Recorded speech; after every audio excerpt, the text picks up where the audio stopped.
मित्रांनो, भरपूर लोकांच्या कमेंट मला होत्या. नमस्कार, मी स्वागत करतो परत एकदा तुमच्या आवडत्या चॅनल टीचरमध्ये. तर लहान कुटुंबाचे जे प्रतिज्ञापत्र आहे ते कुठून घ्यायचे, भरपूर लोकांच्या कमेंट आहे. वेगवेगळ्या पोस्ट करतात, त्या लागत असतात. काही डिपार्टमेंट PDF मध्ये देत असतात, काही डिपार्टमेंट देत नाही. तर मग अशा संदर्भात लहान कुटुंबाचे जे प्रमाणपत्र आहे, स्मॉल फॅमिली सर्टिफिकेट, ते कुठून घ्यायचे. तर मित्रांनो, महाराष्ट्र नागरिक सेवा मर्यादित लहान कुटुंबाचे प्रतिज्ञापत्र नियम 2005 नुसार जे आहे ते हे खाली मी तुम्हाला PDF दिलेली आहे. टेलिग्राम चॅनलवरती तुम्ही बघू शकता.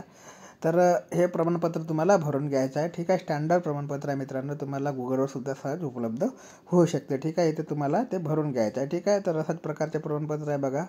इथं महाराष्ट्र नागरिक सेवा मर्यादित, आपलं नाव टाकायचं, तुम्हाला कोणाचा मुलगा मुलगी आहे, वय किती आहे, राहणार कुठला आहे, सगळं भरायचं आहे. या पदासाठी कोणत्या पदासाठी अर्ज केला ते भरायचं आहे. रोजी मला किती मुलं आहे, लग्न झालं असेल तर आहे, मुलं किंवा मुली असेल त्यांचा आकडा टाकायचा असेल.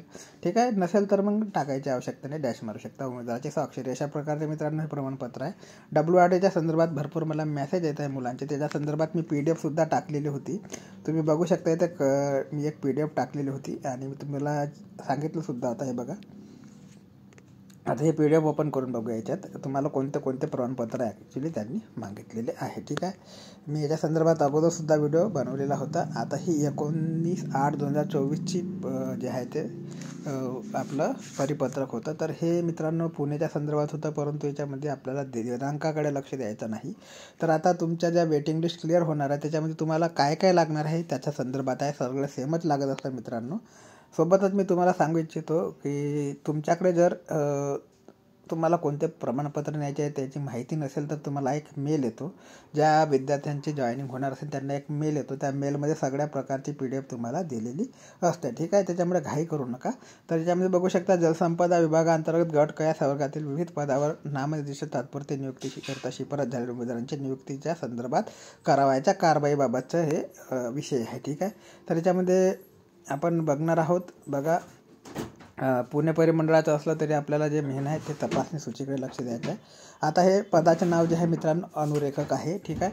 फक्त पदाच्या नावाच्यामध्ये काही चेंज होणार आहे. बाकीचं जर तुमचं पद दुसरं असेल, कालवा निरीक्षक तिथं कालवा निरीक्षक येईल. बाकीचं जे आहे ते सेम राहणार आहे मित्रांनो. याच्यामध्ये कसल्याही प्रकारचा फरक पडणार नाही. ठीक आहे. तर उमेदवाराने हस्ताक्षरात सदर प्रमाणपत्राबाबतची तपासणी सूची भरायची आहे. प्रत्येक बाबीची माहिती अचूकपणे नमूद करावी. लागू असल्याने राखण्यात होय किंवा नाही किंवा लागू नाही असे स्पष्टपणे लिहायचे आहे तुम्हाला. ठीक आहे. तपासणीसाठी उमेदवाराने लागू कागदपत्राची मूळ प्रत व 2 साक्षांकित प्रतीसोबत आणणे अनिवार्य आहे. मूळ प्रत म्हणजे ओरिजिनल आणि 2 साक्षांकित म्हणजे झेरॉक्स कॉपी तुम्हाला सेल्फ अटेस्टेडवाली. ठीक आहे. लिहायचं काय आहे, होय लागू असेल तर होय, नाही किंवा लागू नाही असं स्पष्ट शब्दात लिहायचं आहे. आता याच्यामध्ये पदाचं नाव फक्त अनुरेखक आहे. हा असा एक मेल तुम्हाला येतो मित्रांनो. ज्या विद्यार्थ्यांचं सिलेक्शन ज्या पदासाठी झालं असेल तर तुम्हाला सेपरेट मेल येणार आहे. त्या मेलमध्ये सगळ्या प्रकारचे तुम्हाला हे डॉक्युमेंट्सची PDF ते पाठवणार आहे. ठीक आहे. असं कोणी म्हणजे साईडवरती ते पाठवणार नाही. ठीक आहे. मेलद्वारे पाठवलं जातं. त्याच्यामुळे प्रत्येक पदाला चिंता करायची गरज नाही. पदाचे नाव फक्त त्याच्यामध्ये चेंज राहील. बाकी तुमचा ॲप्लिकेशन नंबर, उमेदवाराचे नाव, भ्रमणध्वनी क्रमांक, ईमेल दिनांक हे सगळ्या पदाच्या संदर्भात लागू असणार आहे. डॉक्युमेंटची यादीसुद्धा सर्व पदाच्या संदर्भात लागू असणार आहे. त्याच्यामध्ये उमेदवाराने निरीक्षणार्थ सादर केलेल्या प्रमाणपत्राचा तपशील द्यायचा आहे.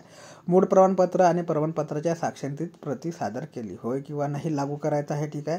ओळखपत्र कोणतेही एक मागितलेलं आहे तुम्हाला. त्याच्यामध्ये मूळ पॅन कार्ड, मूळ पासपोर्ट, मूळ वाहन परवाना म्हणजे ज्याला लायसन म्हणतो आपण, राष्ट्रीय बँकाचा पासबुक किंवा मूळ आधार कार्ड, याच्यापैकी कोणतेही एक असेल तरी तुम्हाला चालेल. याच्यामध्ये तुम्हाला लिहायच्या पहिल्या कॉलममध्ये होय आणि दुसऱ्या याच्यामध्ये होय, कारण की तुम्हाला याच्या झेरॉक्स न्यायचे आणि मूळ प्रमाणपत्रसुद्धा न्यायचं आहे. ठीक आहे. याच्यानंतर जाहिरातीच्या दिनांकास वय वर्ष नमूद करण्यासाठी तुम्हाला TC लागेल किंवा अधिवास प्रमाणपत्र ज्याला आपण डोमिशन म्हणतो ते चालेल, किंवा शाळा सोडल्याचा दाखला चालेल, किंवा जन्मनोंद प्रमाणपत्र किंवा 10वीचं प्रमाणपत्र आहे. याच्यापैकी एक चालणार आहे. हे सुद्धा सर्वांकडे कॉमन आहे. म्हणजे सर्व पदाकरता, सर्व पोस्टकरता, सर्व जातीकरता सर्वांना कॉमन आहे. पहिलं ओळखपत्र आणि तुमचा वयाचा पुरावा. ठीक आहे. याच्यानंतर जात प्रमाणपत्र, ज्या लोकांनी ओपनमध्ये फॉर्म भरलेला असेल त्यांना लिहायचा आहे, लागू नाही. ज्यांनी कॅटेगरीतून भरला आहे त्यांनी लिहायचं आहे होय आहे आणि तुम्हाला तेच प्रमाणपत्र द्यायचं आहे. ठीक आहे. नंतर इनिशियलसुद्धा द्यायचं आहे. जाड पडताळणी प्रमाणपत्र म्हणजे तुमच्याकडे कास्ट व्हॅलिडिटी असेल तर होय लिहायचं आहे, नसेल तर नाही लिहायचं आहे. ठीक आहे. नंतर ते तुम्हाला काढायला 6 महिन्याच्या मुदत मिळत असते. ठीक आहे. नंतर मित्रांनो, आर्थिकदृष्ट्या दुर्बल घटकातील उमेदवारांनी शासन निर्णय दिनांक 1 नुसार प्रमाणपत्र लागू असेल तर लागू लिहा, नसेल तर लागू नाही असेल लिहा. महाराष्ट्र आदिवासी प्रमाणपत्र डोमिसाईल प्रमाणपत्र असेल, ठीक आहे, ते लिहायचं आहे होय. नंतर खेळाडू आरक्षणाबाबत तुम्ही जर खेळाडू करता फॉर्म भरला असेल तिथं होय करायचं आहे. ज्यांना लागू नाही त्यांनी लागू नाही लिहायचं आहे. ठीक आहे. नंतर दिव्यांग आरक्षण तर संबंधित जेवढं काही मित्रांनो असेल ते संबंधित आता हॉरिझॉन्टल कॅटेगरी तुमच्याकडे असेल, ज्या हॉरिझॉन्टल कॅटेगरीतून तुम्ही अप्लाय केला असेल ते तुम्हाला लागू नाही होय किंवा नाही हे करायचं आहे. ठीक आहे. नंतर मराठी भाषेच्या ज्ञानाबाबतचे प्रमाणपत्र कोणते एक माध्यमिक शालांत परीक्षा प्रमाणपत्र असेल तर होय करायचं आहे. उच्च माध्यमिक शालांत परीक्षा प्रमाणपत्र असेल तर होय करायचं आहे, नसेल तर नाही करायचं आहे. ठीक आहे. शासकीय निमशासकीय कर्मचारी असल्यास म्हणजे तुम्ही अगोदर गव्हर्नमेंट सर्वंट असेल तर तुम्हाला त्याचं NOC लागत असते, ते त्याच्या संदर्भात होय नाही लिहायचं आहे. नंतर शैक्षणिक अर्हता आहे मित्रांनो, तर शैक्षणिक अर्हतेच्या संदर्भात सुद्धा तुम्हाला काही जे असेल तुमची माहिती लिहायची आहे. इतर कागदपत्रे त्याच्या व्यतिरिक्त तुम्ही काही कामाचा अनुभव वगैरे जोडला असेल तर ते तुम्हाला इथे नमूद करायचं आहे. ठीक आहे. फक्त पोस्टचे नाव जे आहे ते चेंज होणार आहे, बाकी सर्व सेम जशाच्या तसं राहणार. नंतर आत्महत्याग्रस्त शेतकऱ्याचा पाल्य असल्यास किंवा विवाहित उमेदवाराने लहान कुटुंबाच्या प्रतिज्ञापत्र महाराष्ट्र नागरिक सेवा नियम 2005 सादर करणे अनिवार्य आहे, तुम्हाला अगोदरच सांगितलं. आता याच्यामध्ये प्रतिज्ञापत्र लिहायचं आहे मी म्हणजे उमेदवाराचं नाव.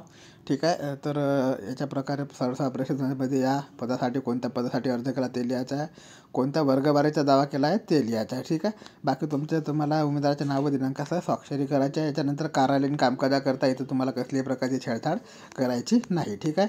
याच्यानंतर मित्रांनो, लहान कुटुंबाचे प्रतिज्ञापत्र बघू शकता इथं दिलेलं आहे. नसेल दिलं तुम्हाला फॉर्मॅट दिल्याच आहे. ठीक आहे. तुम्ही ह्या फॉर्मॅटमध्ये सुद्धा डाउनलोड करा किंवा त्या फॉर्मॅटमध्ये डाउनलोड करा, सेमच आहे. बघू शकता मी दिलेलं प्रमाणपत्र हे सारखंच आहे. ठीक आहे. हे घेऊ शकता तुम्ही, हे भरायचं आहे तुम्हाला. आता बंधपत्र फक्त WRDच्या संदर्भात आहे. बंधपत्र जे आहे 100 रुपयाच्या स्टॅम्प पेपरवर तयार करायचं आहे तुम्हाला. तर याच्यामध्ये बघू शकता तुम्ही हे सगळं जो मजकूर आहे तुम्हाला प्रिंट करून घ्यायचा आहे मित्रांनो. याच्यामध्ये तुमचं नाव भरायचं आहे आणि वर्ष राहणारे सगळी माहिती भरायची आहे. याच्यानंतर हे पॉईंट तुम्हाला नमूद करायचे आहे. सदर नियुक्ती जात प्रमाणपत्र वैधतेच्या अधीन राहून देण्यात येत असल्याची मला जाणीव आहे. ठीक आहे. त्यानुसार नियुक्तीबंध 6 महिन्याच्या आत जात पडताळणी प्रमाणपत्र प्राप्त करून घेणे माझी वैयक्तिक जबाबदारी आहे. म्हणजे ज्याला आपण कास्ट व्हॅलिडिटी म्हणतो ती तुम्हाला 6 महिन्याच्या आत प्राप्त करून घ्यायची आहे. ठीक आहे. मी तुम्हाला अगोदर सांगितलं.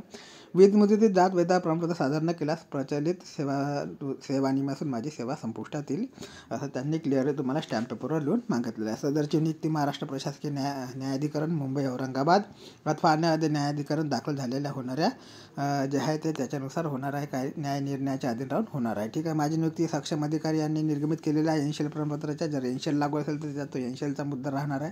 ठीक आहे. माझी नियुक्ती सक्षम पोलीस अधिकाऱ्याच्या पूर्वचारित्रीपण पडताळणी अहवालाच्या अधीन राहून करण्यात येत असून चरित्र पडताळणी अहवाला प्रतिकूल आढळल्यास माझी सेवा कोणत्याही सूचना न देता संपुष्टात येईल. ठीक आहे. मला नियुक्तीचं 6 महिन्याच्या आत वैद्यकीय प्रमाणपत्र दाखल करणे बंधनकारक राहणार आहे. ठीक आहे. हे सुद्धा माहिती तुम्हाला भरायची. आता ज्या माहिती जे पॉईंट तुम्हाला लागू होते ते सगळे तुम्हाला याच्यामध्ये दिलेलं आहे. कामाचा अपेक्षित दर्जा प्राप्त न केल्यास तसेच काम किंवा वर्तवणूक अयोग्यता असमाधानकारक आढळल्यास सेवेतून कमी करण्यात येईल याची मला जाणीव आहे.